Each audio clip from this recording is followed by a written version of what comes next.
Hello, this is Colin M's story, and welcome to my second writing and wellness studio.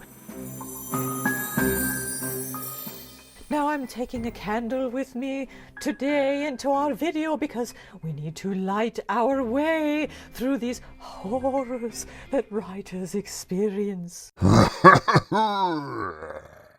Now the first writing horror is the horrid rejection. And the terrible thing about this is that you don't have to experience it just once. No, the horror of horrors for poor writers is that we must experience it again and again and again and again. To prepare you to deal with the horrible rejection, you must take two very important approaches. The first, it could be that you simply did not place the story with the right publisher, but it could also be that your writing just isn't quite good enough yet. Now, we don't want to admit that. We are scared to admit that because then we think, well, what if I can't get any better? What if this is the best I can do? Trust me, you can always do better.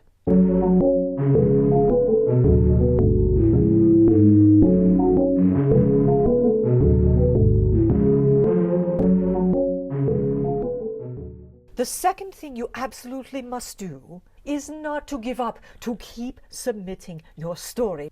Perhaps you sent it out to 5 publishers. That's a good number.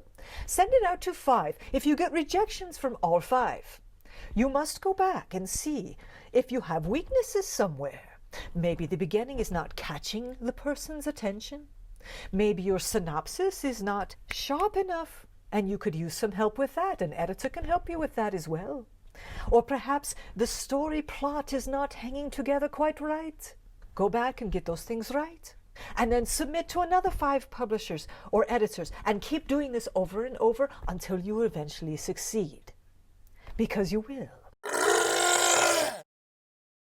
Writing horror number 2 is the horrid writer's block. Now, some people say there's no such thing as writer's block. If you're blocked, it means you're just being lazy, or you're not writing, or they'll blame it on you somehow. But trust me, writer's block can be very real. When this happens, there are 4 approaches you can take to get through it. Well, the first way is to keep at it. Maybe you can't keep writing on the same project because you're blocked. Try writing a poem, writing a children's story, writing a short story. Just do something fun and fanciful, you know. I mean, you're in this horrible place of writer's block. You might as well try to enjoy yourself. Number 2, I would suggest that you make time every week to get bored. Unfortunately, in today's society, we are never bored. If we ever feel bored, what we do, we turn to our phones. We watch videos, we play games, we look at internet articles, we consume media. So the brain says, I don't have to do anything. Why should I be creative? She's paying attention to her phone. What you want to do is put all that stuff away, go somewhere where it's just you and your notebook, and you're going to sit there and you're going to be bored. Because when you do that, your brain goes, oh, I guess it's time for me to step it up. And then your brain will start coming up with creative ideas. It may not be right away. It may take you 2 or 3 sessions of just sitting for 30 minutes with nothing but you and your notebook. The third thing I would suggest is that you take this time to learn more about the craft of writing. Because as you learn more of this, it sits in that creative part of your brain, you see. And then you're going on those half-hour expeditions where you're allowing yourself to be bored and kind of coaxing your brain to be more creative. If you're feeding it information as well about story structure, don't be surprised if the creative part of your brain combines what you've learned with the time that you've given it to be creative and starts saying, oh, what if we do this in the story? And suddenly you'll have a breakthrough. Finally, what you want to do is look for creative inspiration in different places. What inspires you to be creative?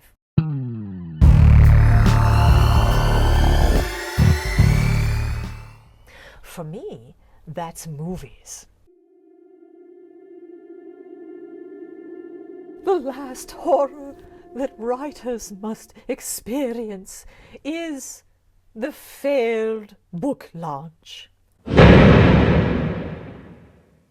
For many of us, it is our first book, and there's a really good reason for this.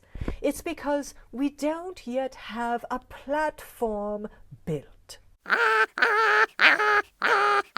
Other times, the book just simply was the wrong book for the wrong time, and if that's the case, there's not much you can do about it. Regardless of what situation you may be facing, having a failed book launch can be very dispiriting and very horrifying.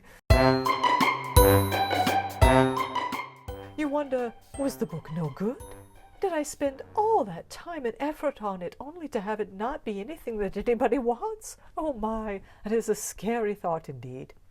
But remember, don't give up, because you can continue to market that book as long as you like. And eventually you may find a very good readership for it. Let's talk about how you can avoid this horror of horrors.